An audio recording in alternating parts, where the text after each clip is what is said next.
Sanamente es una coproducción de CNN Chile con Fundación Rasmus y Grupo CAP.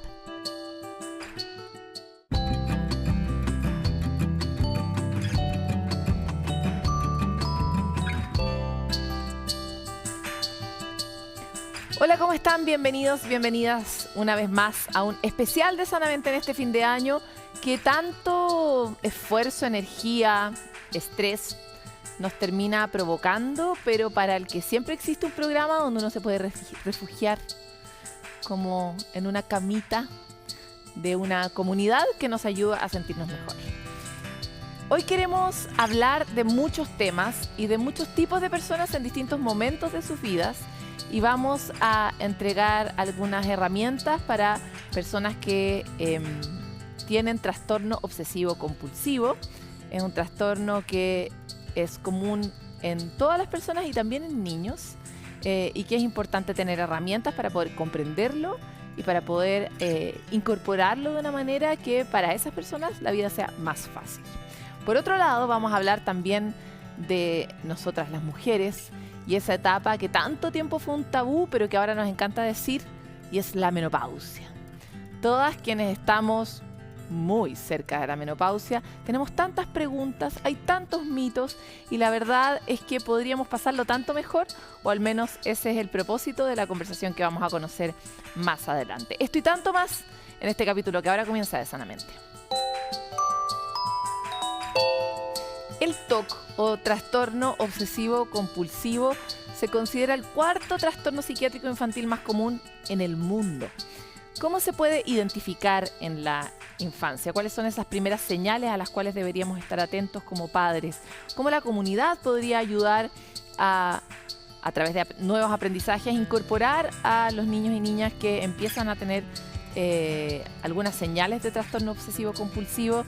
¿Y cómo podemos hacer que esto sea más fácil, más llevadero? Para eso quisimos hablar con un experto, Tomás Miño, psicólogo clínico infanto-juvenil, miembro de la Fundación Internacional de TOC y fundador de la Red Chilena de Especialistas en TOC. Él además es autor de un libro para niños sobre TOC y por lo tanto la persona más indicada para tener esta conversación que les presentamos ahora. El trastorno obsesivo compulsivo, más conocido como TOC, es el cuarto trastorno psiquiátrico infantil más común en el mundo. ¿Cómo lo podemos identificar en la infancia y cómo la comunidad puede apoyar, aprender y relacionarse de una forma distinta en esta materia? Para conversar sobre este y otros temas relacionados, vamos a hablar hoy con el autor de Pedro y su TOC, que es este libro que nosotros ya lo habíamos recomendado en Sanamente, y estamos con su creador, Tomás Miño, psicólogo clínico infanto-juvenil, miembro de la Fundación Internacional de TOC y fundador de la Red Chilena de Especialistas en TOC. Bienvenido. Muchas gracias por la invitación y por la posibilidad de hablar de TOC aquí junto a ustedes. Mi primera pregunta tiene que ver contigo y por qué llegaste al TOC como área de investigación central. Sí, bueno, yo partí hace muchos años como psicólogo clínico especialista en cuadros de ansiedad y me empezó a llegar mucho paciente con cuadro de TOC y en Chile no hay mucha especialidad respecto a eso, no hay programas de formación y empecé una búsqueda un poco más autónoma respecto de cómo se trataba el TOC, cuáles eran las características, cómo se abordaba. Y ahí fui interesándome en esta temática y me empecé a especializar, primero afuera de Chile porque no había ningún programa acá. Y ahí empezó un interés por darme cuenta que era algo de lo que se hablaba muy poco, sobre todo yo que soy psicólogo clínico de niños y adolescentes, me di cuenta que eran una población que estaba bastante como olvidada, sobre todo en temas de salud mental, pero en el TOC también, que es una condición que puede limitar muchísimo, que hace sufrir muchísimo a los niños y a los adolescentes. Y desde ahí nació un poco el interés por poner esta temática también sobre la mesa y empezar a desarrollar proyectos en torno a esto. Como decía al principio, este es el cuarto trastorno de salud mental, me imagino después de depresión, ansiedad y... Lo otro, bueno, deben ser algunas temáticas más relacionadas con temas de consumo, de sustancias, pero efectivamente el tema del TOC es uno bien frecuente. Es bien prevalente. Es muy prevalente, sí. Ya, ¿y es prevalente de igual manera en niños chicos y en niños más grandes? Sí, generalmente es entre un 2 y un 3% de la población mundial que tiene TOC. Se han hecho hartos estudios para ver si es que en niños, adolescentes o adultos se da como distinto. ¿Alguna diferencia? Pero en general se da más o menos similar. Esa es como una de las cosas que se ha visto tanto en hombres como en mujeres, también se da de manera similar. Pero se puede dar desde muy temprana edad. Eso sí es importante mencionarlo. Se puede dar de los 6, 7 años. Y cuando eso sucede, probablemente tenga una carga genética mucho mayor también. Y por Ya, eso se ve esa ¿es un característica. trastorno que se transmite genéticamente? Exactamente. Una de las principales hipótesis que hasta ahora se manejan, porque no se sabe como a ciencia cierta todavía como el origen del TOC, las principales hipótesis es que tiene un origen genético, que se puede heredar. Las otras hipótesis tienen que ver con temas cerebrales, etcétera, o temas traumáticos, pero la principal tiene que ver con que esto se puede heredar. Oye, ¿y qué tipo de señales puedo identificar yo en mi hijo, en mi hija desde los 6 años que podrían darme una pista de que tal vez tiene TOC? Esa es una muy buena pregunta, porque efectivamente los niños más chiquititos también tienen conductas compulsivas. A veces les gusta, no sé, saltar las líneas de la vereda o ordenar sus juguetitos de cierta manera. O Pero hacer torres, torres, o ver 500 veces la misma o película. escuchar el mismo cuento 1000 veces. Entonces, efectivamente, esas características son características esperables de la edad. ¿Ya? Obviamente es importante no patologizar todo, pero efectivamente en el caso del TOC infantil, una principal característica tiene que ver con la angustia. ¿Ya? Y eso, un niño, por ejemplo, que está ordenando sus juguetitos y uno se los pasa a llevar o se le caen, y él es capaz de ordenarlos de nuevo y seguir jugando, es distinto a un niño que lo ordena de manera sistemática, yo se lo desordeno, y la angustia que siente por dentro es gigante, porque tiene la rigidez del TOC, de que tengo que hacer las cosas de cierta manera, que no lo puedo mover de donde lo dejé, entonces ya no es algo lúdico, sino que empieza a ser algo mucho más angustioso. Y esa es una característica principal de los cuadros obsesivos, que están muy cargados de angustia, que es diferente a un niño que puede estar preocupado tal vez, o más ansioso, pero acá hay una característica muy potente de angustia. Te puede sonar precaria mi pregunta, pero ¿cómo uno identifica la angustia? Porque tal vez la angustia, sobre todo en la conciencia, es algo que uno describe a medida que tiene un poco esa experiencia y por lo menos en mi registro es un registro bien de joven y adulta, no de chica. Entonces, ¿cómo yo identifico la angustia en otro y en este caso mi hijo o mi hija? Sí, ese es un gran tema. De hecho, en el libro también lo ponemos, como cómo los niños van descubriendo estas palabras que a veces los adultos usamos como angustia, ansiedad. Principalmente es una sensación de llanto frecuente, dificultades para dormir, puede afectarse el ánimo, puede afectarse la alimentación. La angustia efectivamente invade casi todos los aspectos de la vida de los niños. Pueden aparecer temores, se afecta el tema escolar. La verdad que interfiere en muchos aspectos porque es un niño que no está tranquilo, que lo está pasando mal, que está con pensamientos angustiosos o que lo está pasando muy, digamos, difícil en su día a día. Esa característica nos puede llamar la atención de que lo esté como pasando realmente mal, digamos. Efectivamente, cuando los niños son chicos hacen cosas de manera repetida en una cierta etapa. ¿De qué edad en adelante esa repetición ya es una alarma más concreta de que es TOC? Sí. Generalmente desde los 8, 9, 10 uno ya puede empezar a notar que es una característica de TOC. Antes de eso son características que uno puede estar pendiente, como que se sacan las pelucitas de los dedos, cosas así que uno dice, son etapas, digamos, que después se pasan. Pero cuando hay una rigidez muy marcada que se empieza a quedar pegada de los 7, 8 años, uno ya empieza a observar características de TOC, que ahí también sería bueno diferenciar lo que es el TOC, porque ahí tiene la característica obsesiva, por un lado, y la característica compulsiva, por otra. Las obsesiones son pensamientos, imágenes, recuerdos, sensaciones, etcétera, que se quedan pegados en la cabeza, que hacen sentir mucha angustia. La persona no quiere pensar en esas cosas, pero igual se le quedan pegadas en la cabeza. Y las compulsiones son las cosas que hacen para evitar estos malos pensamientos o para evitar que pasen cosas malas. Entonces, por ejemplo, si un niño siente que si no ordena su almohada de cierta manera, su mamá se puede morir, la obsesión sería la muerte de la mamá y la compulsión sería ordenar la almohada de cierta manera. Esos son como siempre dos criterios que siempre están presentes en el caso del TOC. Ya, cuando tú das ese ejemplo, suena como extremo, pero tú hablabas al inicio de que podía tener una condición genética o podía tener también una condición traumática. Sí. Claramente, si yo tengo un episodio traumático y después aparece la conducta, uno puede hacer la asociación. Pero, ¿qué característica, tienen alguna diferencia el grupo de TOC que son más genéticos respecto del grupo de TOC que son más bien de eventos traumáticos? Hay algunas diferencias respecto al origen, sobre todo al curso más crónico. O sea, efectivamente, si es un TOC que empezó a los 6, 7 años, probablemente como el TOC es una condición de salud mental que acompaña durante el curso de vida, es distinto a que se gatille, por ejemplo, mucha gente aumentaron los síntomas de TOC después de la pandemia, que fue un estresor, digamos, muy importante, y ahí aumentaron los síntomas. Claro, es distinto el curso de vida de que aparezca por un elemento traumático, cuando había una predisposición, obviamente, para generar síntomas, a los 30, 40, 50, a ver, digamos, estar con TOC desde los los 6 años en adelante. Va a tener que ver con el criterio más temporal, pero en términos de definición del cuadro clínico es muy similar, entre si es genético o tiene alguna otra hipótesis como digamos, de origen, digamos, en ese sentido. Ahora quisiera llevarte, nosotros aquí tuvimos la oportunidad de entrevistar a un investigador que hace un estudio justamente genético en América, y este es un estudio que tú también haces acá para este territorio, y quisiera comprender mejor qué es lo que hasta ahora se sabe, qué se ve a escala genética que podría estar relacionado con el trastorno. Sí, efectivamente, una investigación que está liderando el doctor Eric Storch, que fue el que ustedes entrevistaron. Acá en Chile estoy yo también como director principal del estudio junto a otros profesionales. Y lo que estamos justamente evaluando es cuál es la característica genética del TOC en población latina. Porque todos los estudios con los que uno estudió o los estudios que uno usa como referencia para las investigaciones son todos de Estados Unidos, de Europa, etcétera. Entonces, este es el único y primer estudio que existe, por eso es tan importante, en donde estamos recabando información de todos los países de Latinoamérica, ¿ya? Y lo que estamos haciendo con eso es, aparte de aplicar varios cuestionarios a los participantes, extraer muestras de saliva, ¿ya? Y esa es la que se está analizando justamente para hacer el seguimiento genético del TOC. Es una de las principales hipótesis, y hasta ahí se sabe que si tu mamá, papá, tío, abuelo, las primeras generaciones tienen TOC, efectivamente la probabilidad de que eso se herede es muy alta. No es siempre 100% así, pero hay una probabilidad más alta. Eso es lo que se dice respecto de los estudios de afuera. Entonces queremos ver efectivamente qué pasa en población latinoamericana, si efectivamente la herencia es igual de marcada o no que lo que se ha estudiado en los países, digamos, fuera de Latinoamérica.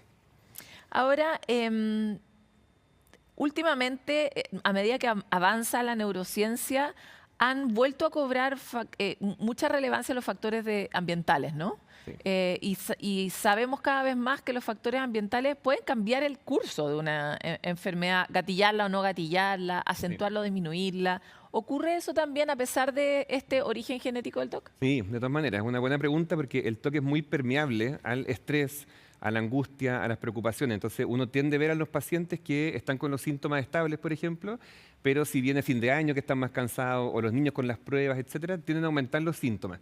Por eso te mencionaba lo de la pandemia, porque esa fue un gatillante que a todos nos afectó, que a todos nos puso más ansiosos, que a todos nos apareció el tema de la muerte, ¿no es cierto?, la angustia, etcétera, y que finalmente ese gatillante ambiental efectivamente puede, no es que gatille el TOC, en términos de que si nunca estuvo va a estar por eso, pero puede haber una predisposición, por ejemplo, a la base más ansiosa, o que había algún componente obsesivo que con el evento traumático ambiental, en el fondo eso aparece con mayor fuerza. Pero efectivamente es muy permeable. Hiciste una corrección y dijiste, no es que lo gatille, o sea, no es, porque hay otros trastornos de salud mental que sí se pueden gatillar. Exacto. Eventos psicóticos, por ejemplo, y a propósito de cuestiones que uno...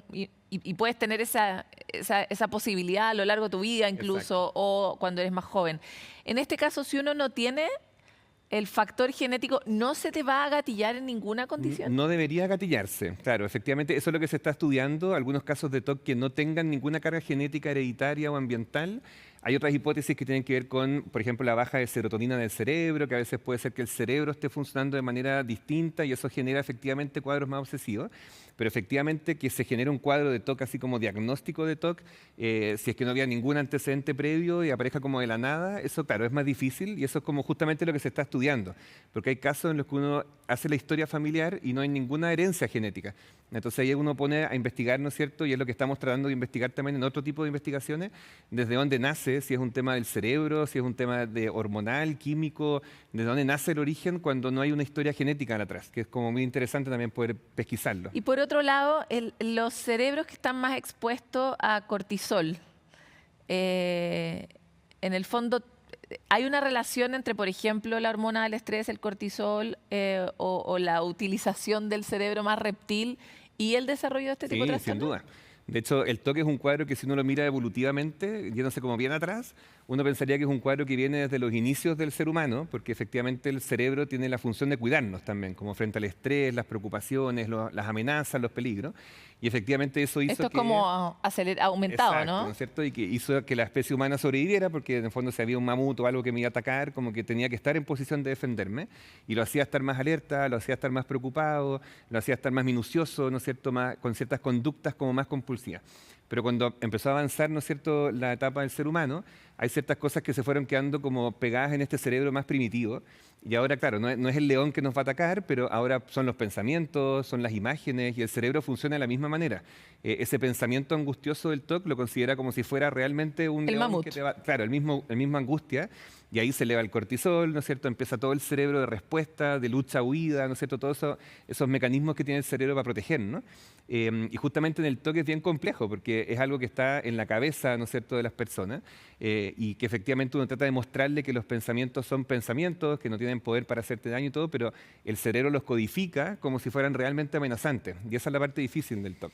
Últimamente hay toda una línea de desarrollo de la comprensión de la salud mental también desde una perspectiva epidemiológica, ¿no? También Sí. entendiendo cómo los clanes humanos se van encadenando y desde ese punto de vista cuando tú recibes a un niño con TOC, me imagino, inevitablemente vas a mirar a los padres, cómo Claro. vive ese niño. Y puede que la mamá no tenga TOC o el papá no tenga TOC, pero puede que sean personas, por ejemplo, súper alteradas o que sean personas que están siempre como tratando de que las cosas ocurran, etcétera. Entonces me encantaría hablar sobre eso otro, porque cuando uno es padre, y nadie nace con ningún manual de paternidad, e identifica que su hijo tiene algo, es súper valioso ese gatillo que uno sí puede mover. O sea, que Sí. lo que uno puede cambiar para ayudar al hijo es como una esperanza, ¿no? Sí. Entonces, cuéntame un poco cómo trabajas con los padres cuando ves que hay ciertas cosas de entorno que podrían mejorar el resultado. Sí, eso es súper importante. De hecho, las investigaciones avalan lo que tú dices, porque efectivamente cuando uno trabaja el TOC a nivel familiar, o sea, incluyendo a los papás, a los hermanos, bueno, y cualquier condición de salud mental, la efectividad de la terapia aumenta hasta un 80-90%, porque efectivamente el niño no vive solo, vive en su contexto familiar, ese niño, esa niña, ese adolescente, en un contexto familiar que puede tener ciertas características, que puede tener un estilo de crianza de ciertas características también. Pueden ser papás que también no tengan un TOC, pero tengan una personalidad obsesiva, por ejemplo, que son más rígidos, más centrados en el éxito o en las notas o en las cosas así. Y eso, claro, va moldeando un poquito esa personalidad del niño desde chiquitito, que si además tiene un poco esta predisposición más ansiosa o más obsesiva, hay un factor de riesgo, obviamente, que hay que estar mucho más pendiente de observar. Entonces, claro, cuando llega un niño chiquitito, uno, efectivamente, como dices tú, uno mira a la familia, mira el ambiente, ¿no es cierto?, mira dónde se desenvuelve, porque claramente van a ser coterapeutas nuestros. O sea, uno no puede trabajar solo con el niño, uno involucra a los papás, les va mostrando estilos de crianza, les va mostrando formas de ser que podríamos ir modificando, cambiando, para ir ayudando, ¿no es cierto?, el desarrollo de este niño. Pero es bien interesante, porque cuando uno los involucra en la familia, ¿no es cierto?, en la terapia, que es un rol bien directo, uno les pide ciertas cosas como bien puntuales que estén atentos, que puedan orientar, intervenir, los niños también se van sintiendo más entendidos, van sintiéndose más comprendidos, como que la empatía empieza a aumentar, ya no nos miran como el bicho raro, ¿no es cierto?, sino que se van dando cuenta que es el TOC, que tiene tratamiento, que puedo estar mejor. Y nosotros enfatizamos mucho con los niños chiquititos que el TOC no es la identidad, nadie es su diagnóstico de salud mental. Nosotros trabajamos mucho en eso, que ellos no son su TOC, ellos son personas con intereses, con gustos, con talentos, con virtudes, y que dentro de eso además tienen un TOC. Tienen un Como que trastorno, tratamos de claro. que no hagan de su identidad el diagnóstico de salud mental. Y eso también lo trabajamos con las familias, que lo dejen de mirar como el niño enfermo o el niño con dificultades o el niño distinto, que también lo trabajamos en los colegios, eso mismo, que también hay todo un rol ahí como de despatologizar un poco eso y entender que somos todos distintos, que todos somos personas, que todos tenemos dificultades. Entonces, claro, el rol familiar es clave y eso a veces nos toca con los hermanos, con toda la familia ampliada también.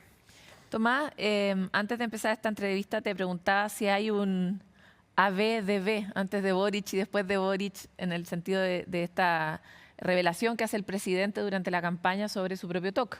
Sí. Y quería saber cuál ha sido para ti ese impacto en la consulta con los niños, cómo fue recibido también por las personas que tienen TOC. Yo creo que eso fue un tremendo aporte. Yo creo que el hablar de salud mental es siempre un aporte para la sociedad, el poder poner las cosas sobre la mesa, el darnos cuenta que todos estamos expuestos, que todos a veces estamos más deprimidos, más ansiosos, que todos podemos tener algún diagnóstico de salud mental y que eso no nos hace menos personas o no nos hace menos capaces. Y ha sido bien bonito porque efectivamente a mí me toca trabajar mucho con niños, niñas y adolescentes, que cuando apareció el tema de que el presidente de Chile tenía TOC, fue muy bonito para ellos como el decir, bueno, yo también tengo TOC y mira, él también tiene TOC y llegó a ser presidente de un país. Y eso ha sido muy bonito porque es como, no tiene por qué limitarme el diagnóstico. Eso es como un poco lo que nosotros hemos querido transmitir. Y yo creo que el hecho de que él lo haya abierto, también se habla más de TOC, aparece más en la palestra, la gente habla más del diagnóstico. También por otro lado aparece, ¿no es cierto?, lo que es muy típico de ciertas sociedades, digamos, que es como la burla respecto a eso, el estigma respecto a eso, el mostrar el síntoma como algo de lo que me puedo reír, que también es algo que nosotros tratamos de trabajar mucho en esta iniciativa que tenemos, que es Hablemos de TOC.cl, de sacar ese estigma que tiene encargada la salud mental y sobre todo el TOC, ¿ya? Porque se habla mucho del TOC, de que yo soy tan TOC porque me gusta ordenar, o yo soy tan TOC, o burlarse de las conductas de la gente con TOC. Sí, pero uno muchas veces dice eso, no es mala, claro, sino claro. como una forma de describirse a uno mismo. Exacto. Y sin embargo, igual es agresivo. Claro, porque además es como, claro, cuando dice como soy tan bipolar porque cambio mucho, finalmente, claro, son diagnósticos de salud mental que son complejos, porque en el fondo cuando alguien dice me encanta ordenar, por eso soy tan TOC, la gente con TOC no disfruta de eso. Esa es como la principal característica. Si a ti te gusta limpiar y ordenar, es que no es un TOC, porque la gente con TOC sufre por esto, se angustia, lo que más quisiera es no tener TOC. Entonces también es como ciertas sutilezas del lenguaje, pero yo creo que ha sido una buena oportunidad de que podamos normalizar la salud mental desde distintas personas, digamos, y darnos cuenta que tener un diagnóstico de salud mental no nos limita. Podemos hacer nuestros sueños, podemos seguir nuestra vida, que es también lo que uno les muestra a los niños cuando son chiquititos, que a veces ven muy coartada su vida por el TOC, del ir al colegio, poder juntarse en la casa de los amigos. Uno les muestra que hay vida más allá del diagnóstico también. Y ahí quisiera, para cerrar, hablar de eso en particular.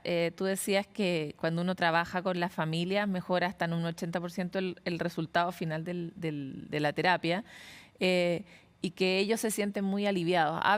Desglosa un poco esa sensación, pues yo creo que no hay nada más importante para un padre o una madre o para una persona que saber que tiene acceso al alivio y que la vida puede ser mucho mejor. Como cuéntanos un poco cómo florecen esas personas. Sí, de todas maneras. Y sobre todo cuando saben el diagnóstico, porque los niños habitualmente lo que más me dicen es como yo pensé que estaba loco, que me estaba volviendo loco, que era el único que pensaba estas cosas, que me da vergüenza que alguien supiera lo que yo estaba haciendo, entonces lo escondía. Y es un cuadro que se vive muy en silencio. O sea, hay niños que se demoran años en decir que tienen estos síntomas. El TOC se demora como entre 10 y 14 años más o menos en las investigaciones en encontrar una ayuda oportuna por el estigma, la vergüenza y todo. Entonces, cuando uno les dice, mira, esto es TOC, se trata de estas características, es algo que le pasa a muchas personas, que tienen un buen tratamiento, que no tienen por qué, eso les alivia muchísimo, primero ponerle un nombre a qué es lo que pasa, que esto le pasa a más niños, que le pasa a más personas. Y cuando ya tiene un nombre, también sé qué hacer. Cuando yo siento que controlo algo, tiene un TOC, esto es lo que voy a hacer, también me siento más tranquilo como papá, pero también como paciente, como niño, de saber, bueno, cómo poder enfrentarlo, cómo le voy a ganar a esto.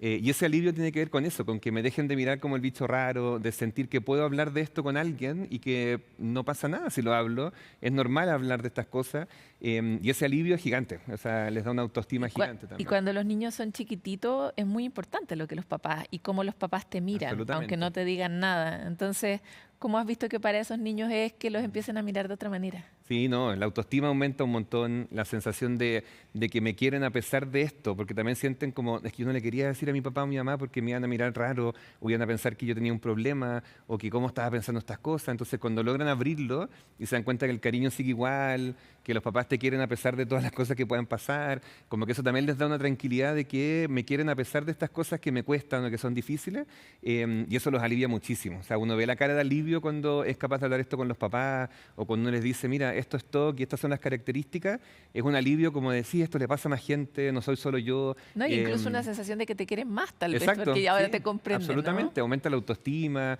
aumenta el decir, bueno, ya sí, yo tengo TOC, pero también tengo otras cosas, soy capaz de otras cosas, como que empodera mucho más también.